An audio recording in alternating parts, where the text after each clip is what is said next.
Okay. I've got a challenge. It's a good one. I can't believe we haven't done it yet. Way to be. Did I do this challenge? Probably not if you didn't do it today. If you try really hard, you could get it at the last second. No, it was a full. Yeah, I do it every day. Yeah, I started strong. Eric. Is that nice in the microphone? There it was. There it pop.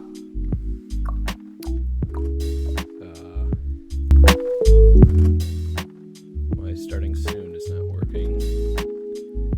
So we'll see. Could be interessant. I could also Who's reading Sig's Her tonight? Not me. forgot to check. Remember, there were a ton of right answers last time. Yeah, and it wasn't the listeners. I think it was I want to say it's Gio. I I want think to it say was it's me. Gio. It was a sports one, and I guessed. Tiger Woods. Yeah. Tiger Woods is the answer. Car accident. Some car accident about Tiger Woods. Yeah. Oh, it's the one associated with the golf clubs or something. Doesn't seem like a car accident given what he went through two years ago. Right. He's not Car accident was rear-ending into a fire hydrant or something. Yeah, trying to get away from his wife. Yeah. Who's assaulting him. Right. with like a golf club through the back window or something. Yeah. Crazy world, man. It really is. Jeez. We've all been there. Haven't we though? They're just like us. They're just like us. Oh, God.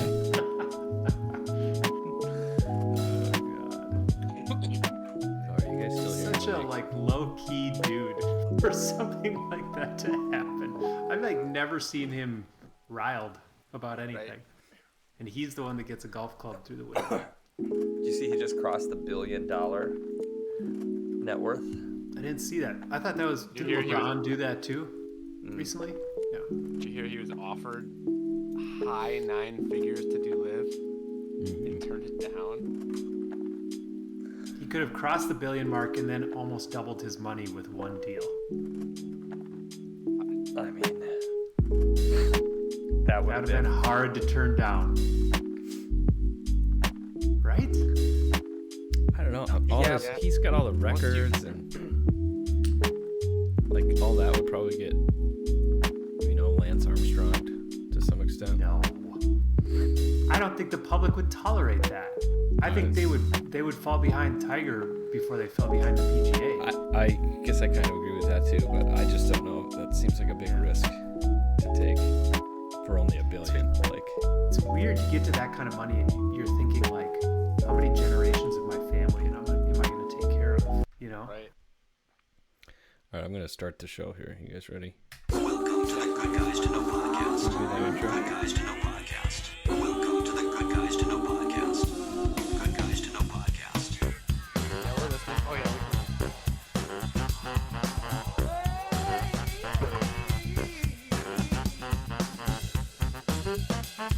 Good Guys to Know podcast.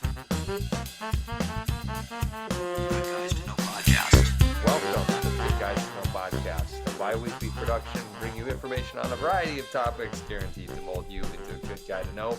My name is Gio. It is my pleasure to introduce you to the rest of the Good Guys to Know. We've got Peric What's up, guys? and Mitch Hey, guys. and Chad. Evening, gents. And as Good Guys to Know, we like to start each episode with one of our favorite drinks in hand. I have a gin and tonic made with, what is it, Aviator gin? Aviator? Is that the, who's the actor?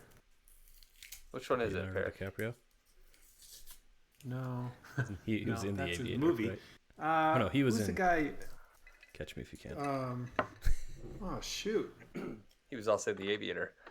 Was he in the Aviator? Yeah. So he was the Aviator. It was the con man one, right? Maybe? No, that was he- Catch Me If You Can. But in Aviator, that's like Howard Hughes. Howard Hughes. He Oh, was right. yeah. No, I'm talking about the Canadian dude that played Free Guy, that video game movie recently, and He was the Green Lantern, superhero, funny guy. James Franco? Paul Rudd. Nope. National Lampoon. Chevy Chase? The college dude. I'll think of it. Sorry. I Van- can't believe you guys haven't gotten it yet. Ryan It's Reynolds. it's Ryan interesting. Reynolds. That's one. He He has a was- liquor company, isn't it? Was he Aviator Green or Lantern? Aviation?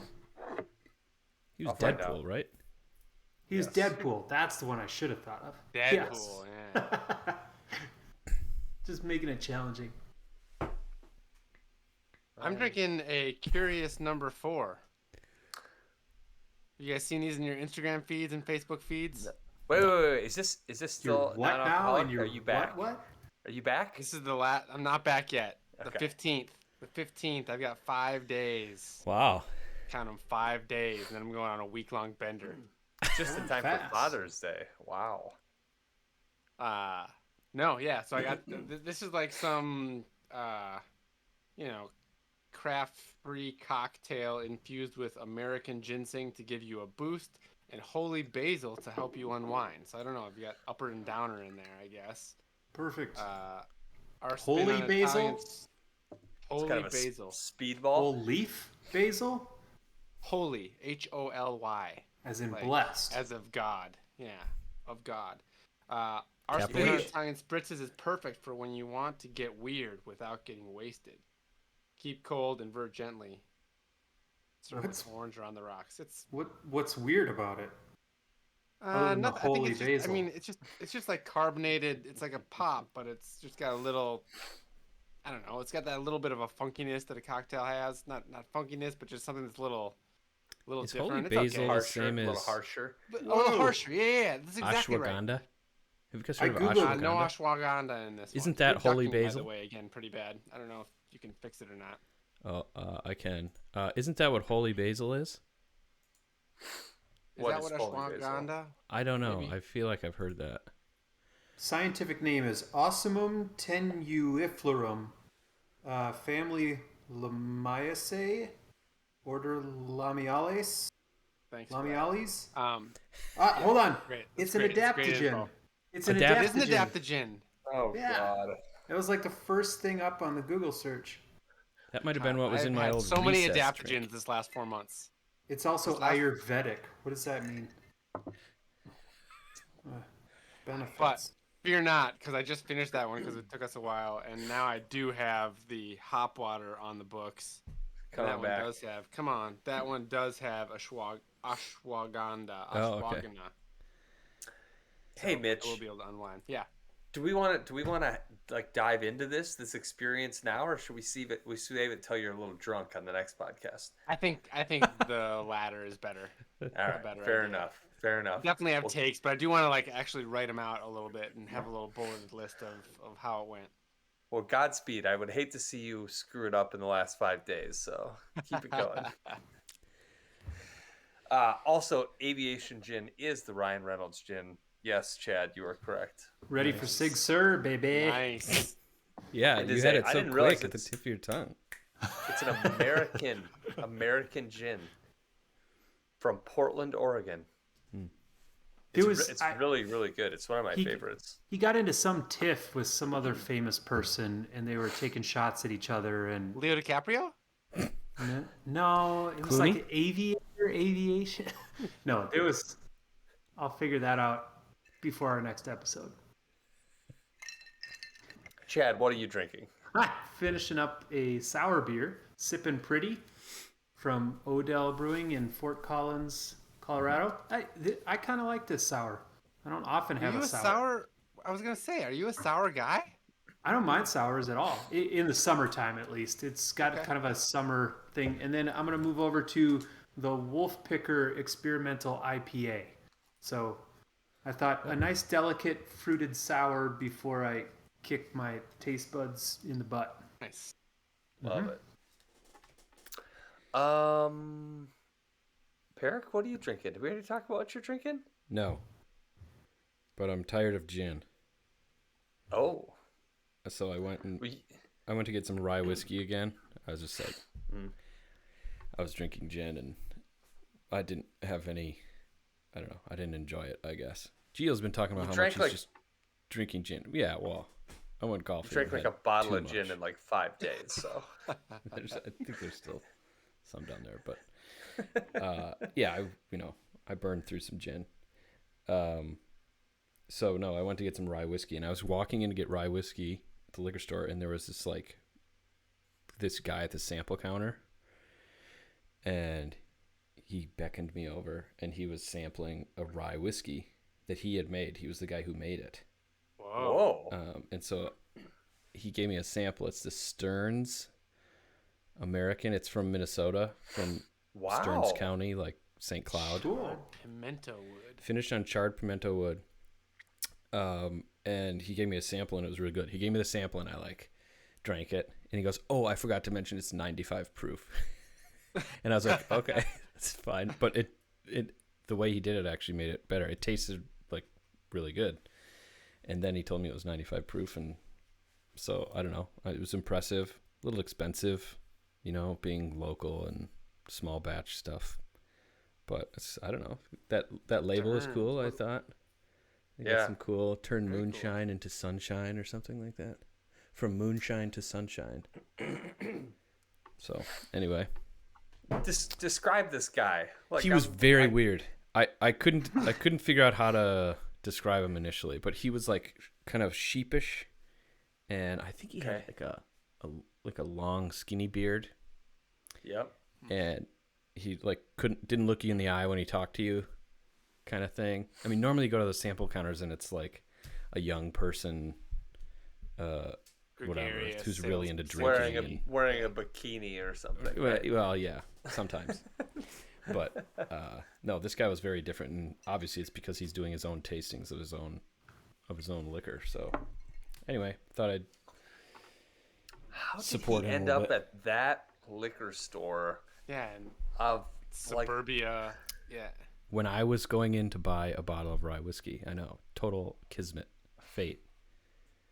I'm surprised you didn't get one to drink and another bottle for to store in a damp place to have almost like a collector's piece. Have you seen those? Have you seen those bourbon and whiskey collector guys? I see them every once in a while on TikTok, or I've been in some YouTube. These guys have hundreds and hundreds and hundreds of bottles. Or the other idea that I thought was actually kind of cool, they call it an infinity barrel. Have you heard of that? Where it's just a big barrel, like a cask barrel thing, and whenever people come over, they'll bring a whiskey and they'll dump it into the barrel, and they're making this giant cesspool of whiskey in this barrel and aging it. Whoa. And apparently whatever, different whiskeys, just yeah, a suicide that you would make at Taco Bell. A suicide whiskey. But it's classier when you call it an infinity barrel. Right, it's a way better thing than the suicide. No ice. Yeah. It's only infinite if you have a lot of friends, though. Yeah, and it must take forever. Anyway. And then what do you do with it? Ugh. I'm guessing you drink it. I think you drink it over time, little by little, too. Someone supplies a bottle changes. and then you share some drinks together. Yeah. I imagine it's only possible if you and all your friends are really into whiskey. Or barrels. Yeah. I caught Gio on that one. Yeah. It was Hugh Jackman. Hugh Jackman is the guy that Ryan Reynolds was in a Twitter battle with for a long time, and he was making fun of his gin being absolute shit. So anyways. Ooh, this is a lot hotter than it was in the store. Which is interesting because I put it on ice. Is it actually moonshine? Is that what you're drinking? Yeah, is that's it what I was gonna ask too. No, it's Avon rye whiskey, according to the bottle, but it's 95% rye grain, 95 proof. Play for keeps. Yeah. I'd read you the label, but it's very uninteresting. It talks about economic Stearns hardship. County. Isn't that's where Cold Spring is, I think. It probably, That place my parents used to have. Yeah. Yeah. It's kind of up north and west a little bit. West of St. Cloud. Yep. But yeah. Cool. Are you regretting your purchase now, Barry? It's produced by Bent Brew Distillery in Roseville, exclusively for Stearns American in Avon, Minnesota. The city of Avon. So confused. It's made in. Did you say Rosemont or Roseville? Roseville. Roseville, so that it can be sent up north. Now they must have like developed it up in Avon and are using this place in Roseville to actually Like mass make produce? it. Yeah. Sounds like you should have clarified this with the guy. He was weird, and I wanted to get out of there, and similar to Mitch right now, I would say. Mm-hmm. I'd love to get out of this conversation. He was sending us some signals, wasn't he?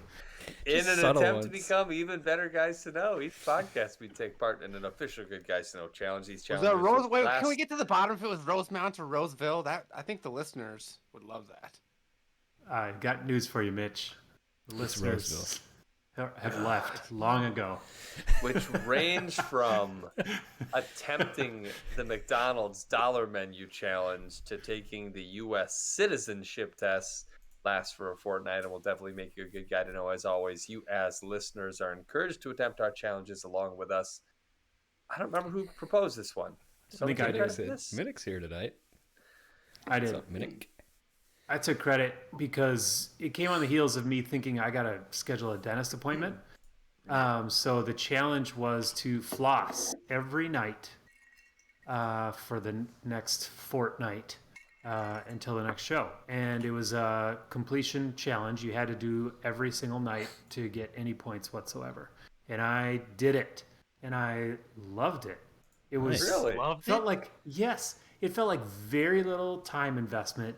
And I felt great about myself. Like, I don't remember the last time I felt so much better about myself for such a small thing. You know? It's like, I'm a flosser, now. It was great. Yeah, I don't have anything else to say. It was. Have you I found it been to the enjoyable. dentist? Like, when's the No, dentist appointment? nope. Did you make the I'm appointment? going to be a flosser for a little bit longer before I call up the dentist. Yeah. I know. I don't have any tooth pain. I think what I've also realized is I don't have any real reason to rush in for a dentist appointment other than I feel They're guilty gonna about find a not- bunch of stuff for you. Not if I keep One of my flossing. weirdest takes in life is that dentists are complete scumbag, It's a sham. money It's just a grubbing, sham. making up things to make you do things. Because it's like Eric, I've got a I didn't story go to to the- support that conspiracy theory. I hate dentists, right? So Of course. I didn't go to the dentist. Like once my parents stopped making appointments for me, I didn't go for over a decade. And I never had any problems with my teeth. I went in and I had 2 cavities. I was like, okay, that's pretty good after not going to the dentist for 10 years, right? I go 6 months later and they have found another cavity.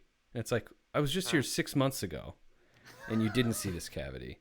I went 10 years and got 2 cavities and you already found another one.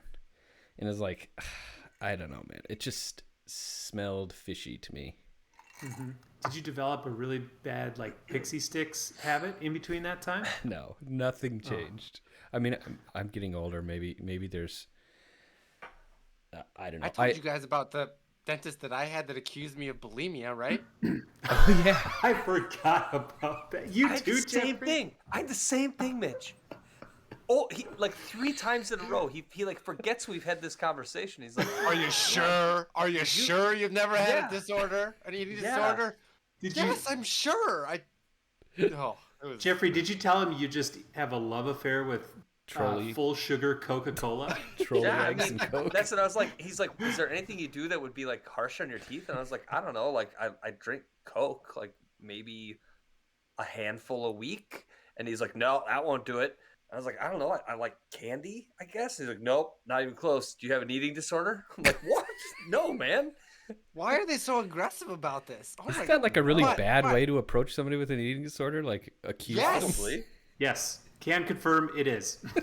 Yes. It must be. And I remember going through my mind like, this is how a person with an eating disorder would deny it. Like, how would a person that didn't have a disorder deny it? It was like, just by saying no, I guess. Like, and insisting that no, I've never had an eating disorder. And she wanted to do some surgery to like repair. Like, she wanted to shave down my gums to like build up enough area in the back to like put a cap on or whatever. I stopped going to her. Started going to a new dentist, and she was like, "So it's not like bothering you?" And I was like, "Nah, not really. I mean, if I drink lemon juice, it bothers me." She's like, "All right, let's just keep an eye on it, and then if something bad happens, fine." I think I might need to just find a new dentist too. But I have this. Every second I'm in there, I'm waiting to like overhear a secret conversation of them like, "We haven't hit our cavity quota this month. Let's find one." Or they're like, trying to project their income 6 months out, and they need to know how many people they've scheduled for fillings. And so I just have this whole conspiracy theory in my head about the whole industry.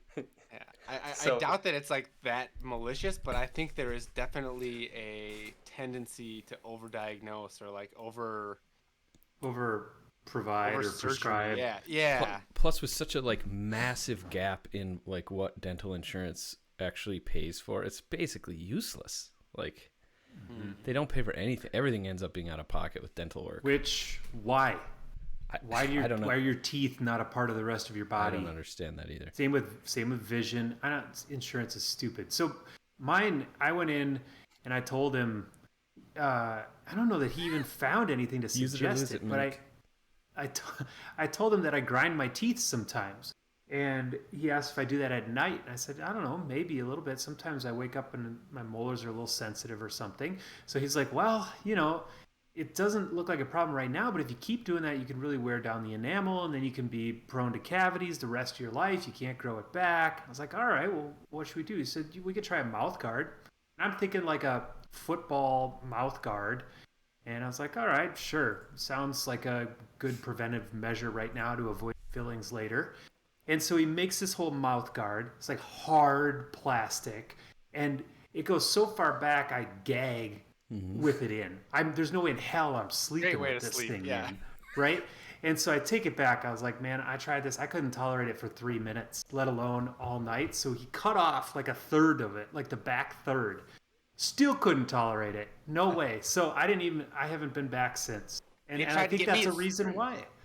Once this one dentist, finally believed me they didn't have bulimia, she was like, all right, you need thanks. You got through the thanks. I got through the phrase. Yeah. Thanks for the encouragement. Yeah. She started talking to me about night guards as well. And she's like, well, you must grind your teeth in your sleep all night. I was like, no, I don't. I mean, I've slept next to the same woman my whole, like, for the last decade. Mostly. She's never said one. You'd think one time she would have heard me grinding my teeth, right? Out of the hundreds and hundreds of nights, she probably would have said, oh, yeah, you were grinding your teeth last night. It's like, no. She's like, oh, you must grind your teeth. It's like, no, I've had the same, like, just weak enamel since I was in high school. Like, they've been telling me this for 25 years. And it's not gotten any better or any worse. Amazing you don't have an eating disorder. Right? You should just, at this point, they already assume you do. You might as well just get one. Might as well just develop one, I guess I could. So my dad at the dentist, he realized that like the most expensive part is the end part where the dentist comes in and just like checks that the cleaning went well and just like counts your teeth.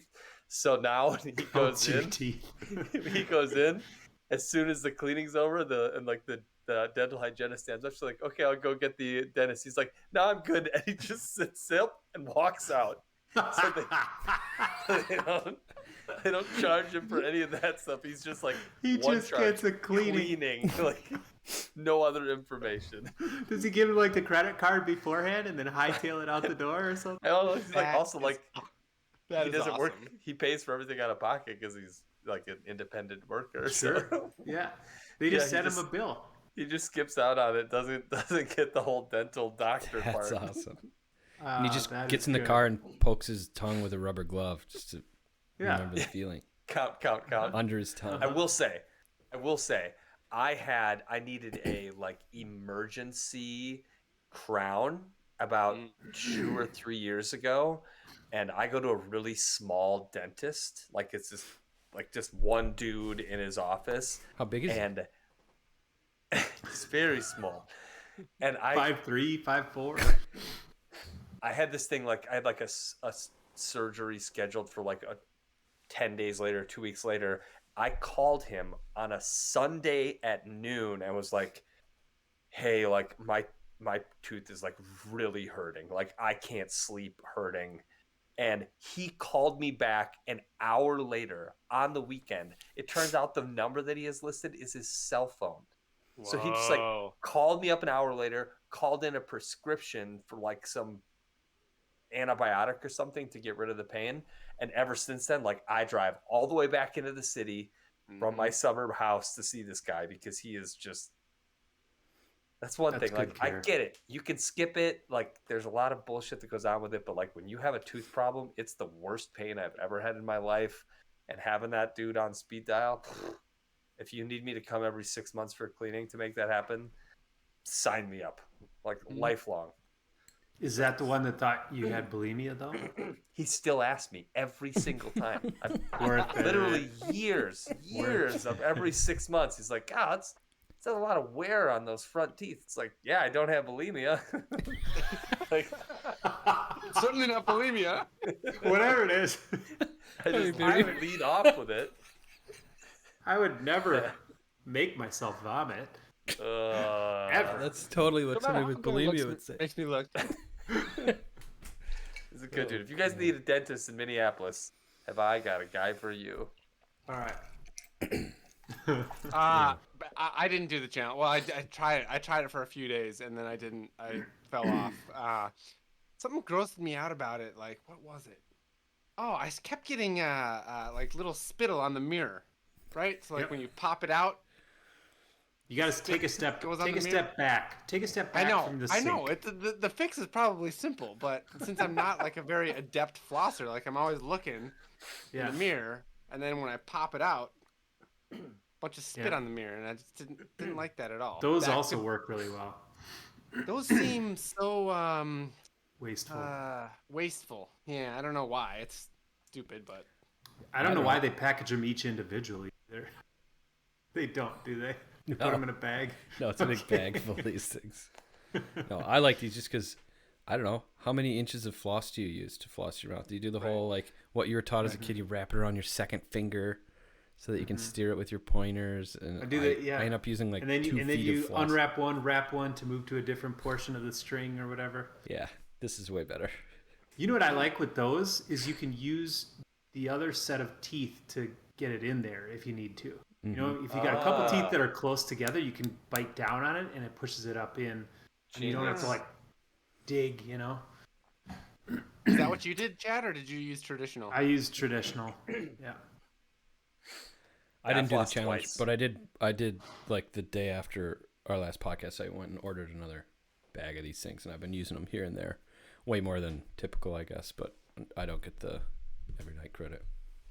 I want to say that a few years ago I tried, like, I got sick of being shamed at the dentist office every time, and I was like, all right, fine, I'm gonna floss for the next 6 months, and I think I did pretty regularly. I think I got an app on my phone that like I could mark it off and try to gamify it a little or something, and I went in the same thing, and I was like, so do you notice any difference? And they're like, no, it still seems, you know, the scores, they take the gum scores or whatever. Yeah. How much receding? 2, 1, 3, 2, 1, 3, 3, 2, 1. Yep. And you never know if one is bad or one is good. It's all part of the mind fuck. Yeah. And there was no change to my scores after 6 months of flossing. So I was like, okay, so that's a sham too. I'm not gonna do it anymore unless I have popcorn stuck in them. Kabuki theater. We need to invite a dentist on the show. I know. Yeah. Do we know any dentists, like young dentists, that would give it up for us? Cyrus? Isn't he a dentist? He's a dentist. We do know one dentist. He's not a youngish dentist. He's probably 50. Old guard. That's too old.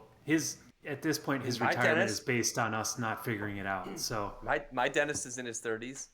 I mean, other than accusing you guys of bulimia via live stream, it should be great. Well, we should confront him on that. Be like, listen, man, what's with the bulimia? Do you have bulimia? Yeah, me does protest too much. Paul Meyer? Is he a dentist? Project Paul says in Myers chat. a dentist. Yeah. He would come on the show. All right, we got to present him with this conspiracy theory. I kind of like Mayo my conspiracy trained. theory Mayo though. trained I don't him. want to have it shattered. Really? Yeah. You don't want your conspiracy theory shattered? Well, you know what's similar and not a theory, confirmed conspiracy is the vet. Same exact thing. Oh yeah. They can't do anything. You can find a few things on physical exam, but they can't ask the patient anything, so they run labs on everything all the time. You guys, do you have pets? Any of you I don't have one. No. Oh my god. That's kind of weird, I was isn't it? cat That sitting is that cat for weird. 5 years or 7 years. Cats are different. They just do their own thing. Yeah, I think it's super weird actually that none of you three have dogs. You all seem like dog types. Huh. I like tags. You like Oh, that? dogs. Oh, dogs. Anyways, all right. Well, I get a point. You guys don't. You get 3 points, and that's a lot this year because there are not very many points on the board. I got 3. I haven't keeping track of them. Okay, So. I'll take 3. How about that? What are we doing today? We had a couple things. One was we teased We're gonna first do January 6th commission, and then school shootings, then school shootings, then abortion. and then we'll see if we have time left. Yeah. No, I actually we're gonna. multiple times during these, like before the podcast, like I have takes on some of these like more serious things that I want to do, and then by the time it gets to the podcast, it's like these aren't baked enough, and they're too depressing to think about and talk about, so I'm not gonna do it. So Yeah, I agree with you. I'm right there with you. Like I care deeply about them, but I can't let those cares invade this time. This time, like washes me clean of those cares. You know. So we talked about playing a little Myst from back in the day, live stream Myst, and helping Peric solve some puzzles that he's gotten stuck on.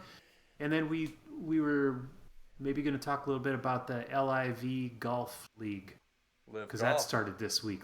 Is it Live Golf? Live Golf, yep. So I was on their website and they said the LIV came from Roman numeral for 54, which is the number of holes they play, rather than 72. That makes I had a no lot of idea. sense. So I didn't know. Kinda cool. Yeah. Has anybody watched any of it? I watched quite a bit of it yesterday. Really? Yep. Was yesterday the first day? Yep. Yesterday was the first day. It was interesting. It was kind of nice to not have any commercials. So it's on YouTube, right? So they didn't get any broadcaster to pick them up. I think Free we had or subscription YouTube? free. Yeah, no, totally free. You can either do it through their website or on their YouTube channel. I think Gio, you did a podcast on this stuff, right? Or something about the rival golf leagues or something. We definitely talked about That's it. possible. Yeah. And so the big criticism of this one is that it's backed by the Saudi government, and so it's this sports washing phenomenon, which we don't have to get into. But because of that, because it's not like a true business like any other golf tournament would be, like you have to at least make enough money to like keep the business running. Hopefully you make money for your sponsors and things like that. They have none of that, right? They just have this big blank check of Saudi money, which is like literally in the billions on this project. And so the kind of nice part about it, 0 commercials. It's just wall-to-wall golf. Awesome. It's also a shotgun start. So Yeah. most golf tournaments last like 13 hours a day or something because they start early in the morning and they have people teeing off of number 1 for the whole day. This is shotgun start, and so like you're instantly everybody's in the action. So shotgun start is where everyone starts on at the same time on different holes. And so that was very interesting to like, I like logged in, 10 minutes after it started, not logged in, but logged on. And it was like, everybody was playing. Like it was just cutting back to the big names. Everybody was playing at once, which was interesting too. And it was done in 4.5 hours, which was also interesting. They're trying to do this team thing, which was sort of interesting, but it looked a lot.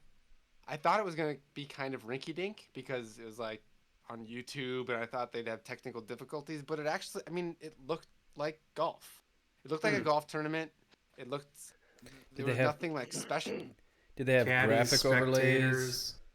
They had graphic overlay. The big graphic thing was that the scoreboard was always on the left. It was like this pane on the left and it had both and there's like these little like logos next to each person because they have this team concept where it's like these 4-man teams. And so they would kind of shift between the individual leaderboard and the team leaderboard, which was like interesting. But the annoying thing was that there was a sound effect every time there was a change on the leaderboard. So it was constantly like chiming when like someone moved up and down, which was kind of annoying. But very little thing. I was surprised at how polished it was and how regular it felt from like watching golf on TV perspective. And for their first outing, I mean, that's impressive, right? Yeah. There was no like teams. Any ball tracker?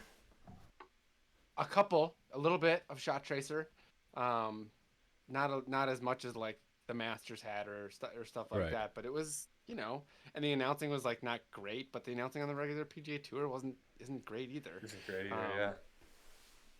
So the teams thing, because I was just going through the website trying to inform myself because I'm interested. So the teams, there was a draft earlier in the week. And so, like a normal, like you're picking your team for kickball at recess, right? And they count like the top 3 out of the 4 scores or something, like the best 3 in the winnings. And so like the best golfer of the tournament gets a bunch of money, but if you just happen to be on the same team as the best golfer, you also get paid, which is kind of cool. Are the teams season long, or are they? I think every tournament is new, which makes it kind of weird. Hard to track. So why? I don't really understand. It should be season long, but even they talked about there's an actual season rather than there being golf all year long. There's like 8 events, 8 tournaments. Yep. And you get to watch people vie for the total points, which comes with another huge price tag. And the amounts of money are insane. Like, just, it's ridiculous money. We were talking before we went on tonight about how Tiger turned down reportedly upper 9 figures. So $700,000, $900,000 just. No, 900 million. $1 million just to.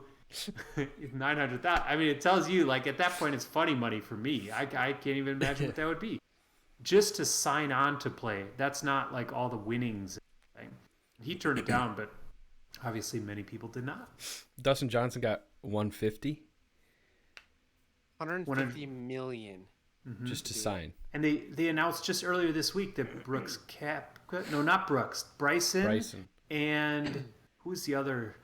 Patrick Reed. So they, like, the 2 most hated guys on the tour were like, we're going to go take the money, which surprises nobody, but is kind of interesting because they were also like, they drove clicks for the PGA, right? It brings up some really interesting implications on what the future of golf looks like. 'Cause I think the PGA Tour themselves kind of think that the prestige of the PGA Tour is like enough to keep players there, right? And for certain guys, it is. Like, certain guys want to get a bunch of wins, like Tiger, right? Like, he's in it. He's not in it for the money, but there are a lot of freaking people that are just in it for the money. And if you can make a lifetime supply of money in 1 year for signing up for 1 year, like, I think it was something crazy. Like, Dustin Johnson with that 150 million eclipsed Tiger's career earnings.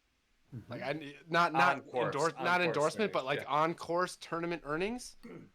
In just like the stroke of a pen to sign up for these 8 golf events, he eclipsed Tiger's earnings lifetime. Now, like, in the process, and Dustin didn't know this at the time, but probably was pretty sure it would happen. He got banned from the tour, suspended. Yep. So I'm curious if we instantly all had our PGA Tour cards at the beginning of our careers, would you go sign on for the Saudi Tour, or would you stay with the PGA? I'll go first. I would play on the Saudi Tour. Mitch, what would you do? So, I mean, it's quite a fantastical. I know, but thing. It gets down to a core decision. For me, honestly, I mean, it would be the same decision as I've made in my own career, sort of. towards work-life balance, and that would be to go to the Saudi tour. Okay. Right? Make a way bigger paycheck and do way less, travel way less. Like that's a big thing too for these guys. Like, yeah, they're making millions of dollars, but work-life balance is important to them. A lot of them have young families. Like, would I rather? And the PGA Tour makes you play 20 events a year, I think, or something. Like, or you have to play enough to keep your card, to stay in the FedEx Cup race and whatever, to like make your money. And so you have to travel 20 weeks out of the year. These guys, you just sign on and you're guaranteed. Yeah. So I think I'd go Saudi too.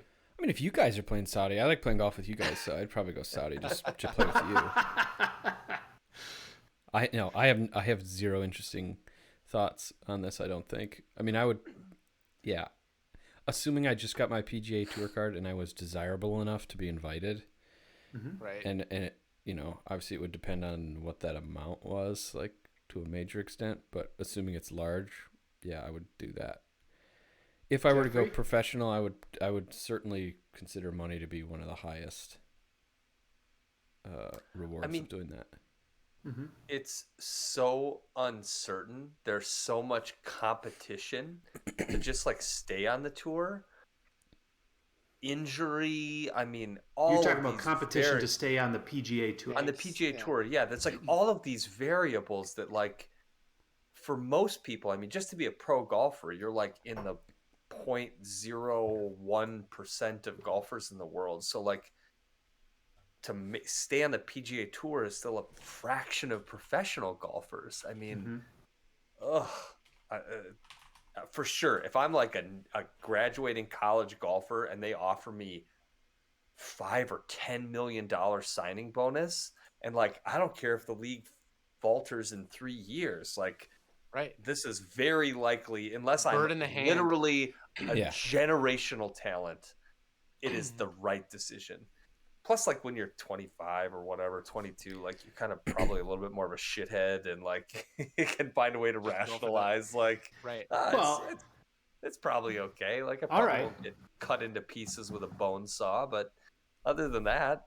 I'm surprised that none of us stayed on the PGA Tour, but I'm also kind of proud of us in a way. The best rationalization that I read was that someone, I don't remember who tweeted this, but they essentially said, we're getting on all these players for taking Saudi money. And yet the U.S. as a country shells out all of this money to Saudi for oil every single year. So like, if you're going to draw a line in this about not supporting Saudi Arabia, maybe take a look at your gas guzzling SUV or shut up and let these guys do what they want to do. And I saw something on Twitter. That's enough rationalization for me. I saw something on Twitter. I don't know anything about this. Gio, you probably know, but like, does China own a bunch of or large portions of lots of NBA teams?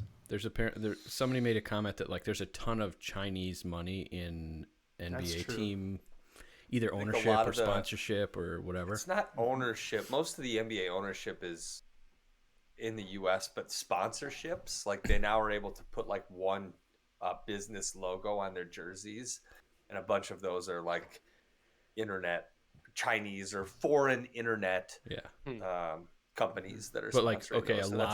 A lot of money from China getting pumped into that league. LeBron got in big trouble for this because he was speaking out about, freedom and rights and things. But when people asked him about the genocide going on in China of the Uyghurs, I never know how to say that word. Why, you know what I mean, though, that he suddenly got very quiet very quick and refused to denounce that. And the implication was because all of the Chinese money in the NBA. So I guess maybe what I'm hearing, since I don't pay attention, they did go through all that and they did criticize and try and get people to own up in a similar way to what they're doing with LIV.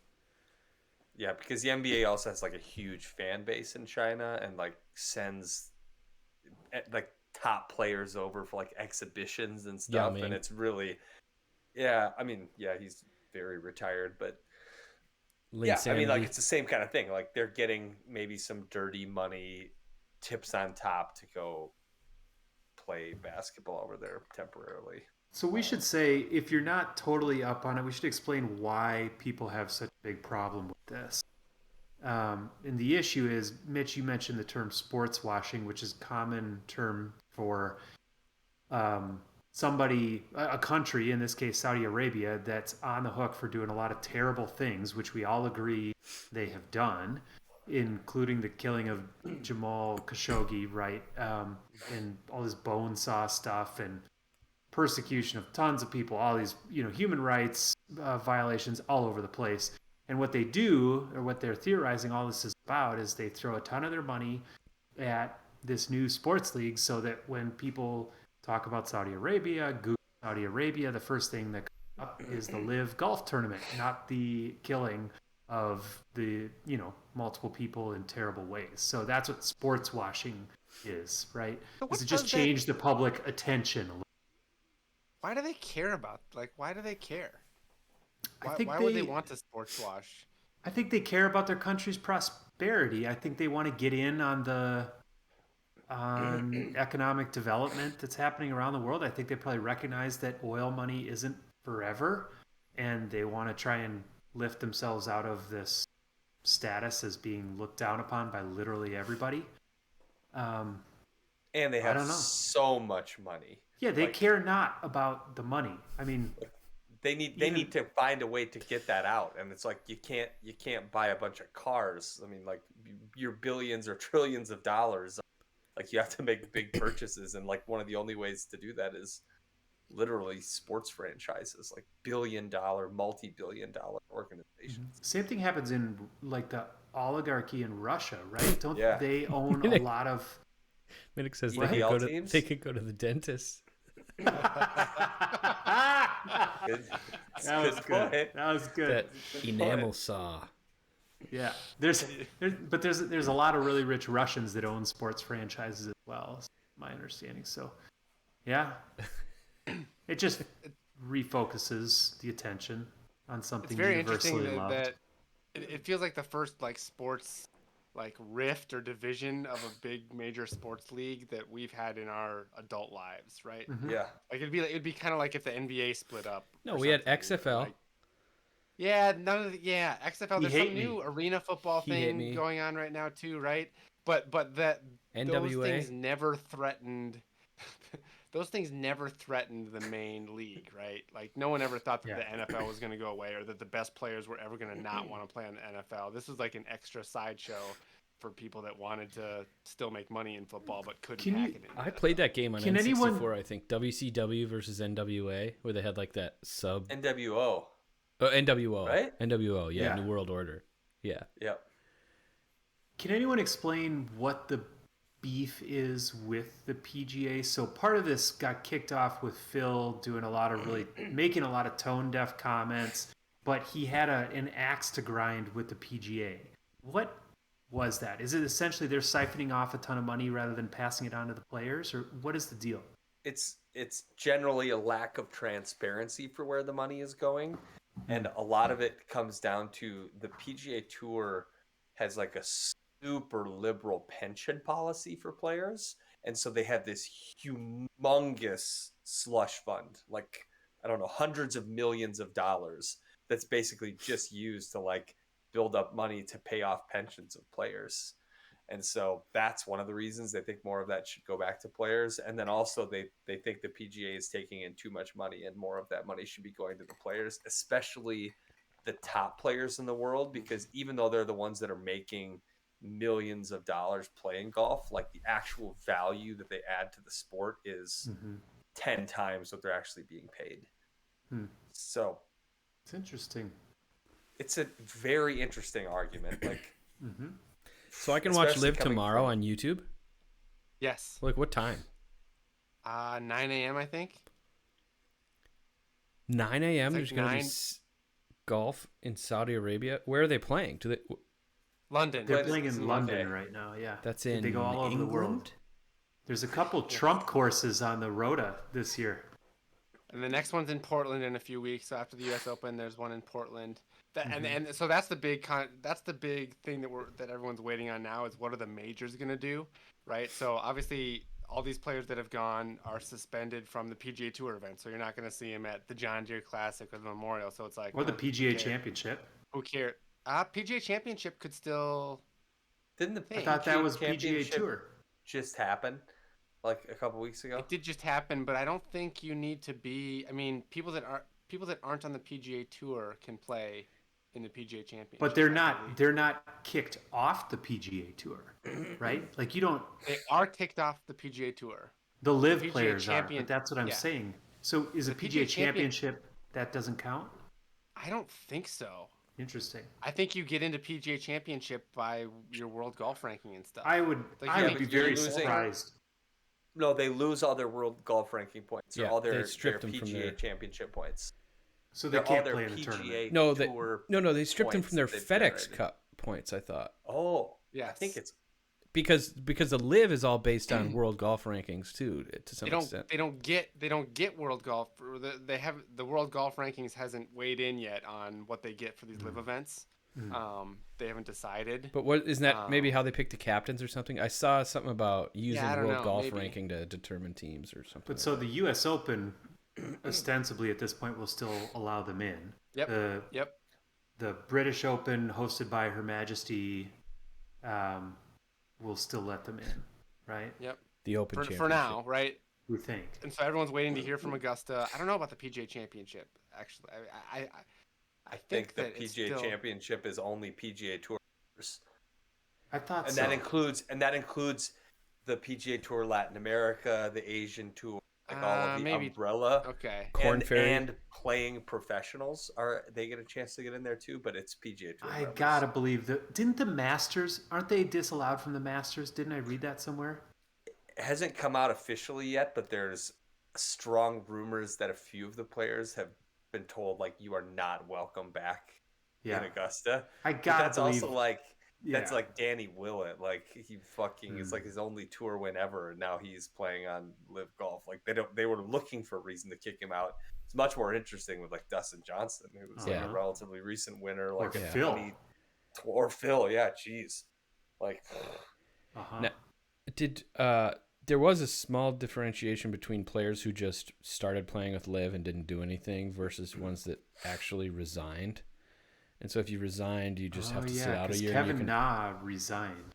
And so did Dustin. And I saw a posting that Phil didn't, but I think he must have. And the reason they think they're resigning to like avoid litigation based on playing in another tour. Yeah.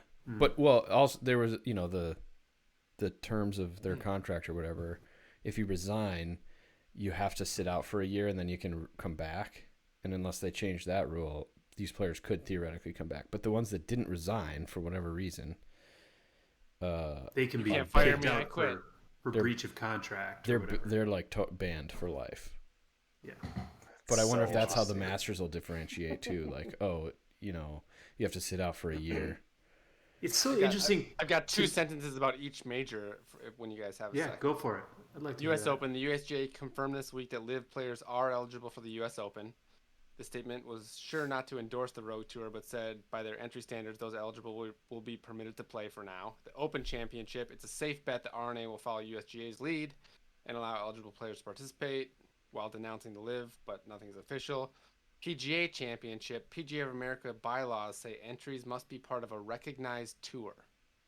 As of now, it's understood that Live probably doesn't fit the bill. Thus, those players on the outs with the PGA Tour are not members of a recognized tour and thus ineligible for the PGA Championship. So you guys were sort of right. But it sounds like, if they could get on the Euro what about the Masters? Tour or something. And the Masters, who knows? And the Masters, this is the big, big question. And rumblings are out there that word from Augusta National could be coming sooner rather than later regarding the status of Live. This is the last lines of defense for the PGA Tour's counter-strike. So, I feel like if the Masters lets these players in, PGA Tour is in significant trouble, actually. Well, and if they don't, I was just thinking like JT. The U.S. Open is going to be the new favorite major. Like all these players come back, it's going to be awesome. Right. Well, I think it's only this U.S. Open that they're allowing them for because they already had the rules and qualifying figured out. It's like weeks away. We'll see. But the U.S. Open is separate from the PGA, right? And they want all the best players.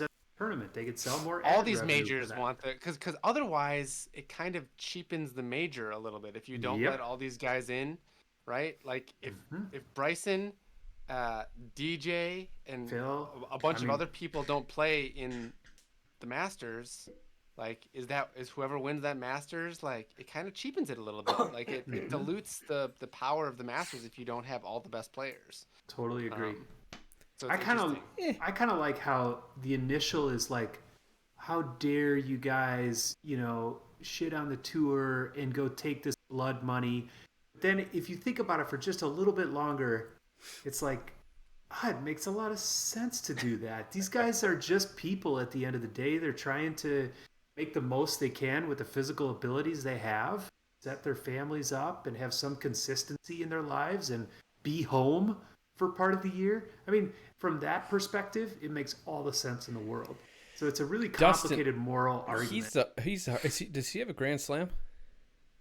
No. Dustin? No, he's got like 2 majors.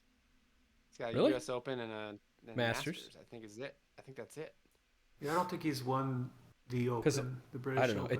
It does. I don't know. It seems like if you could get in those short lists of like where they would say like during the broadcast, here are the only 5 players to have ever done this. Right. If you're on one of those lists, I feel like you could stay. That's why a personality like Tiger would probably never go to live if it meant that he couldn't be in majors. But but like Chad said, if you can still play in all 4 majors, even 3 of the 4. Yeah, especially Tiger. Right. You That's can't all play in he the cares PGA about. Championship, whatever, and that's going to be a problem for the PGA Championship because the golfers and the golf fans of the world will essentially declare a different major, right? They've been trying to make the players a 5th major. Not now. That's screwed. So that one right? you definitely have to be part of the PGA Tour. That's like But I think that the PGA Championship, it sounds like from that definition at least, if you were on the Euro Tour or you were on the Asia Tour and you but they're not get going to enough points recognize to qualify, Live. Yeah, that's true. Because but like all those Euro guys that are on there, I mean Lee Westwood, Louis Oosthuizen, they could potentially. I'll tell you, man, if I was in the inner circle trying to make decisions at the PGA right now, I'd be shitting my pants. What do you think Cool Sculpt is going to do with Ian Poulter? They can't match that kind of money. What's that? Right. What do you think Cool Sculpt is going to do with Ian Poulter? Are they going to keep him or? What is Cool Sculpt? That his sponsor? That's his sponsor. It's like this company that freezes your love handles and they shrink. Oh, really? Good idea. I think that was a big thing, right? Because Dustin lost a ton of sponsorships when he went over. I think he made the calculation that he'd make more by signing and playing at Live, but who was it? There was some player where there was a tweet about like, I don't remember who it was, but it was like their agent was running to all these sponsors that just ditched Dustin and was gonna like sign with them, get patches all over his shirt everywhere. Speaking of tweets, this Adam Schefter tweet that somebody posted in there, this is a fake tweet, right? Yeah. Like he didn't tweet it as a joke. It was just, this is fully fake, I believe. I think so. But Adam Schefter breaking. Patrick Reed will receive $26 million to leave the PGA Tour and join Live Golf, per sources. Reed will receive $1 million from Live and $25 million from the PGA. I laughed very hard at that. Yeah, and you could see Liv really leaning into actual storylines, making good guys and bad guys and all that stuff. I mean, it would actually be kind of cool if the whole like teams of 4, if they got to like 54 players or whatever the amount of players that they're trying to get to, 48 or something, 12 teams of 4 maybe. 48, mm-hmm. Yep. Yeah, 12 teams of 4. If that was the same group of guys and you had the same teams and you could have rivalries, like it would become F1, that would be kind of cool. Mm-hmm. I also, do they do any mic'd up or camera? They said they were going to do that, and I did not hear any of it. It seems like a great opportunity to just like have everything. Like the players they know, like you got your money, whatever. Just relax. You're going to have a camera in your face sometimes. And you could get like behind the scenes kind of stuff. They should. Awesome. They should. The crazy thing is the world of golf and golf fans has been asking for many of these things for a long time and never got it. The PGA but I can totally see why the players really don't want the players can't have that going on while they're trying to compete at this level and all that stuff, you know? Sure. Like, but you can always... But the live guys are probably like, whatever, I already got my $100 million. all the picture. PGA would have had to do is put the mics on and not make it live, and then sell the rights for that to some documentarian that they release, you know, like Hard Knocks, for example. Knocks. Do you know how much people would pay for that? Oh my God. Well, I mean, that the PGA Tour is making like a Netflix series this year, right? I forgot. Like you told us that. I forgot about that. Well, Netflix is... The PGA Tour is allowing Netflix to make that. Yeah. That just got more interesting, didn't it? Oh yeah, the guy who took his shirt off at Waste Management. Yeah, the guys they're following have had unbelievable seasons so far. It was like the four guys they were following first were like all in the top 10 of the PGA Championship and like in it on the final day. So cool. Like that content. Were they following any of the live guys? God, say yes. Oh, definitely. Oh, certainly they were. I think no, Bryson didn't do it. Dustin didn't do it. Did Dustin do it? No, I don't think so. Bill? No. I don't think so. No. Maybe some of the no-namers. Suddenly that documentary becomes historic if they have like one player that switched over. Even and all the inside conversations. Yeah. Have you guys watched the F1 Drive to Survive yet? I've seen like 2 seasons of it. Oh, okay. And so I mean it was really good. It's really good. But I want to get back into it. Have you watched the race? I watched the whole thing. Yeah, I watched the whole thing. I've never watched like a live race. They don't have them on like network TV. It's hard to get them. Yeah. Aren't they early in the morning too? Because they're all abroad and international. They might be. Yeah. The other interesting thing I think that comes out with this is now that like some real players have signed with Live Golf, it kind of like legitimizes it and like opens the door for these more players. And there's kind of this thought that like these are the first people to make the deal, and it's never a good idea to be the first people to make the deal. Like Dustin got 150 million, but what would they pay JT? Like 250, 500? I mean, once the doors open and there's like people prove that this works, like it could be really interesting to see who the second wave is and what they get, especially when they see like these guys only playing 8 events, like having a much more relaxed life. I think the next wave is going to be wild. I think there's going to be a next wave. I don't think they're going to. I think they probably paid a premium for guys like Phil and DJ to be the first, because that's really putting yourself out there when it is unsure about what's going to happen. There is uncertainty about majors and things like that. Like being the first to go, I bet they had to. I bet they had to up it, and like I think DJ like waited till the very, very last second, and the theory is that he was holding out for more, and he freaking got it. Like 150 million is like a lot of freaking pretty good. You know who really stuck his neck out there is Greg Norman, who is the CEO of this and who had a storied PGA career, right? Tainted right? all the way through. Really? Yeah. I mean, I know he had that huge meltdown against Nicklaus at the Masters, right? Wasn't that him?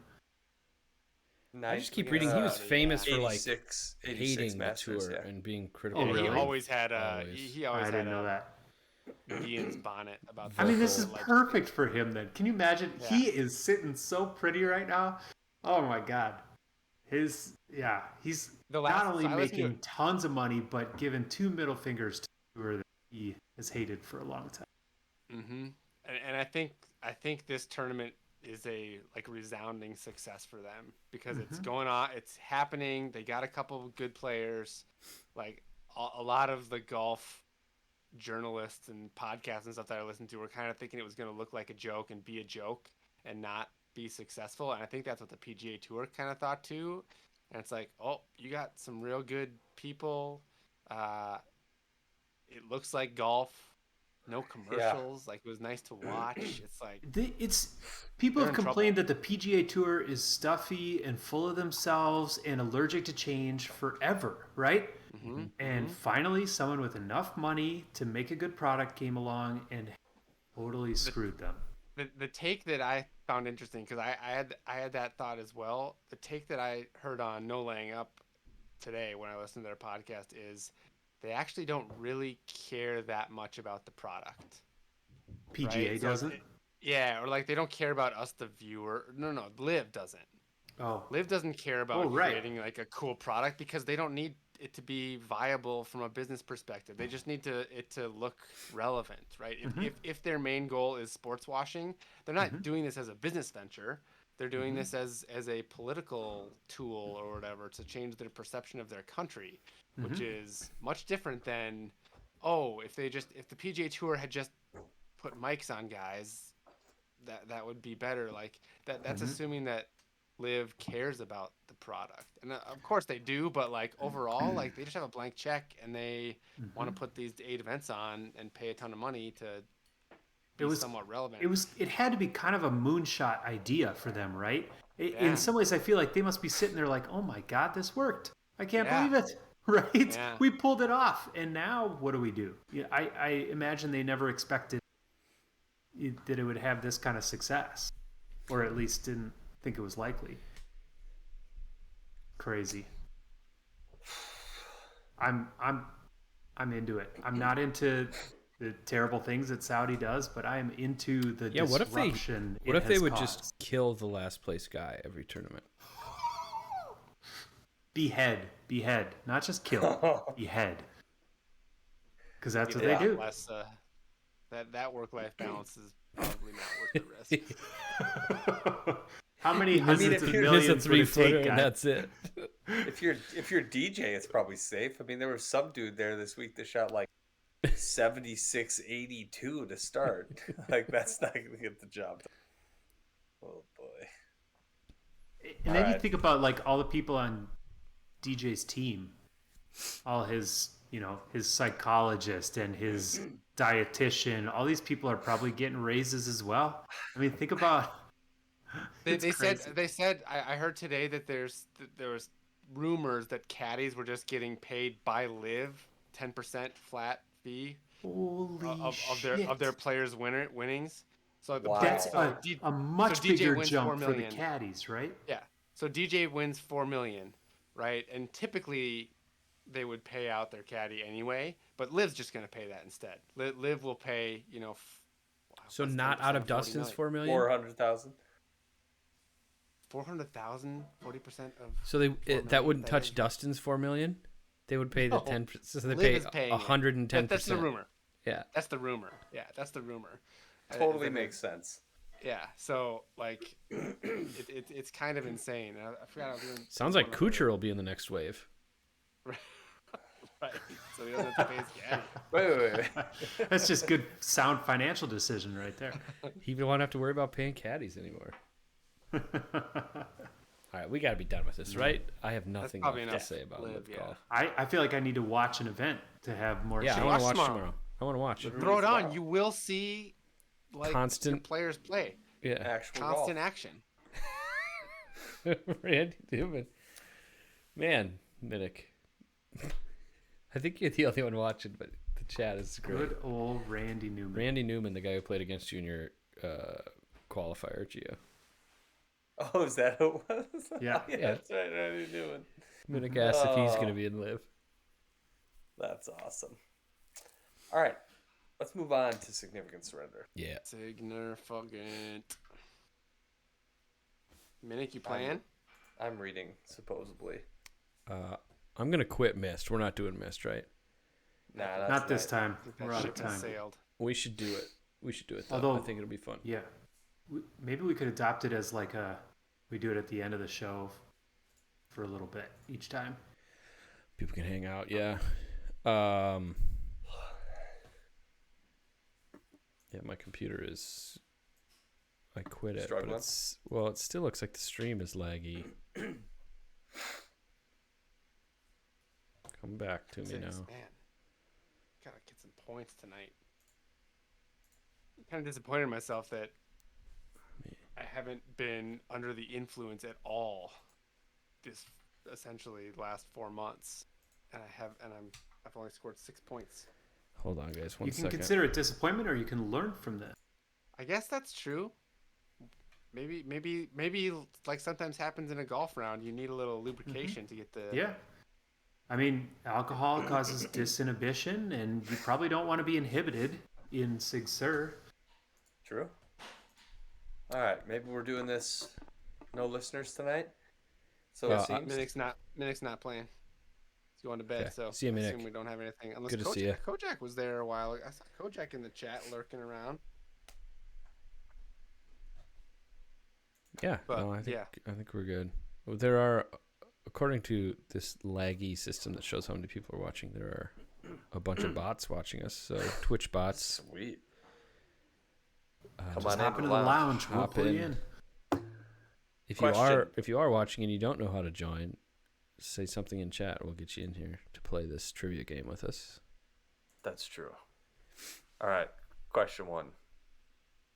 What city entertains 35,000 patrons per week at its 2 permanent Cirque du Soleil shows? Mitch. Perrick. Las Vegas is correct.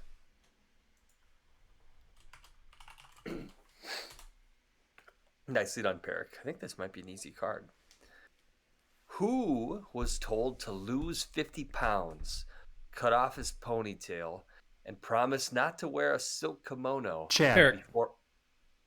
Chad? Steven Seagal. Steven Seagal is correct. Before he could star in Exit Wounds was the rest of the question. Yep, I knew that too. Nicely done. I almost did it after ponytail, but I was too chicken shit. What biblical code name did Ted Turner use for CBS in secret plans to launch a hostile takeover of the net? Perrick. Judas? No. Chad? I said, so I don't think this has happened before. I said I did like a check swing. So I don't know if I've buzzed in or not. That's a ring in. It's too hard to tell what's happening. Okay. It's interesting you say that because I heard the K before I remembered hearing a D, so that all makes sense. But yes, you're up, Chad. Jonas. No. Mitch? Lazarus? No. The answer was Goliath. Should listen to the rest of the question, maybe. One more read through would have been helpful. Okay, next one. What comic strip character had been 5.5? Mitch. For Mitch? Chad. Dennis the Menace. That's correct. Mitch. 5 Enna was ANA. 5.5. Nicely done. 2 more questions. What insect-borne disease do scientists predict will eliminate 75%? Perrick? Malaria. Yes. 75% of what? I want to hear the rest of that. I was The going to say world's malaria population too, by 2050. 75% of the remaining Hawaiian honey creeper. I knew you were going to say that. Perrick played that one right. All right, last question. You guys only missed one so far. Who was paid a reported $2 million just to show up at the 2000 Dubai Desert Classic? Parrot. Mitch? Tiger Woods. Tiger Woods, baby. What a pertinent question. Whoa. And it was Tiger Woods last week on the sports question. Yes. Wild. That is crazy that we got that question after talking about live golf. Did you pull that randomly out of? I looked at one other one, but I thought there was a question in there that we'd had before. So, I mean, relatively random. This is also a stack that's been in my office for over a year. So this is not my traditional stack. Excellent. What are our totals? Perrick is at 10. Chad is at 11. Mitch is at 8. Listeners are at 2. To read. And Gio's at 8. What is it? What a genius twist that the last right answer has to read the next week. Plus, it's always one that, like sports, I'd say is our gettable. highest batting percentage, right? Yeah. It's easiest to guess. Like, right. No, I like Perrick's. I like Perrick's metaphor. Yeah. What did I say? Your highest batting percentage is on the sports question. That true. Clever. Actually, in fact, my brain didn't want to use a sports analogy for the sports question. I didn't connect that in my head. Well, your brain I just normally default to... Your mouth won. Your heart won. Yeah. All right.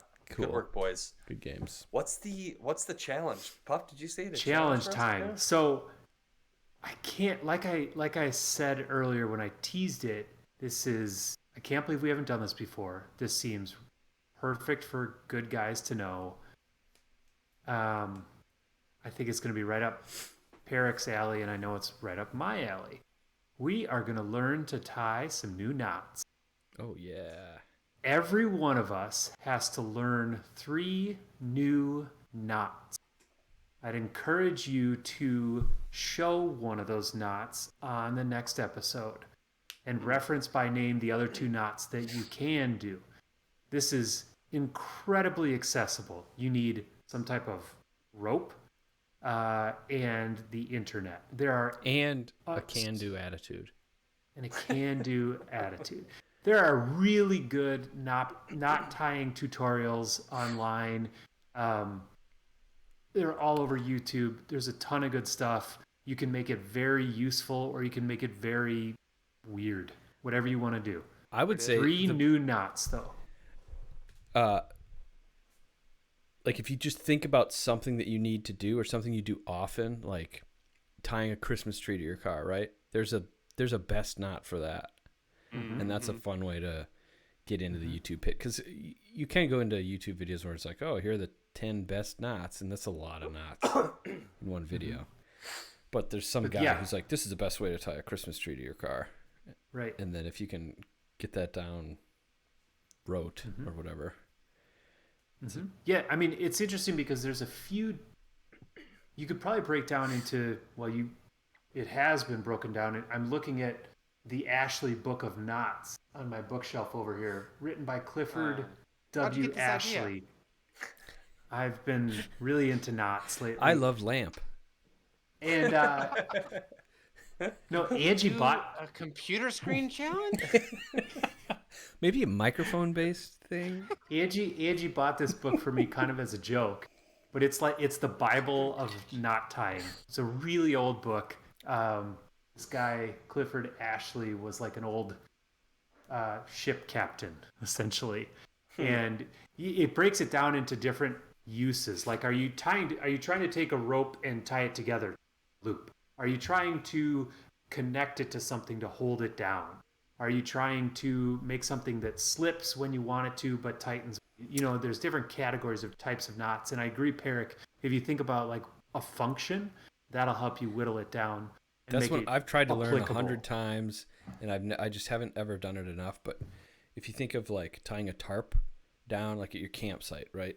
Like a rain tarp or something, and you want to tie it down to a stake, but you want to be able to tighten it like really tight. Mm-hmm. There's a knot. Scaffold knot would be good for that. Or they're just like, sliding bite knots that are really good for that. And if you get good at it, like the trucker's hitch. I like trucker's hitch. That's a good knot. I don't know the trucker's hitch. I could learn that one. That's a cool one where you create a loop midway through the line. You use like a I forget what the name of it is, but you can make a loop in the middle of. Well, you can make a loop in the middle of any rope, and they call it like a whatever, cow's hoof. There's like a name for the thing you do, and then you wrap it around the post, and then you go through that loop that you created, and you can like use it as leverage. And you can create this like super tight knot to tie something down. My favorite one that I learned recently is actually the Ashley knot, made by Clifford Ashley. It's a stopper knot, so you put it at the end of a rope. So if something's attached to the rope, it won't go past that and like slide off the rope entirely. So it's kind of big and bulky, but also holds firm, very dependable. So there's all these sorts of monkey fist. Do you know the monkey fist? That's fist? A decorative knot. There's lots of different kinds of monkey fist. It looks like cool. I frequently use an alpine butterfly. I use a scaffold knot frequently. There's the classic overhand. What are you guys? I mean, I guess you have what are you land tying? and stuff, but what? I have not. I don't even tie my shoes anymore. I got these shoes off Instagram that I don't have to tie my shoes. There are new ways. There are new ways to tie shoes in a stroke. Like your hands literally go, and your shoes. That could be one of your knots. I encourage.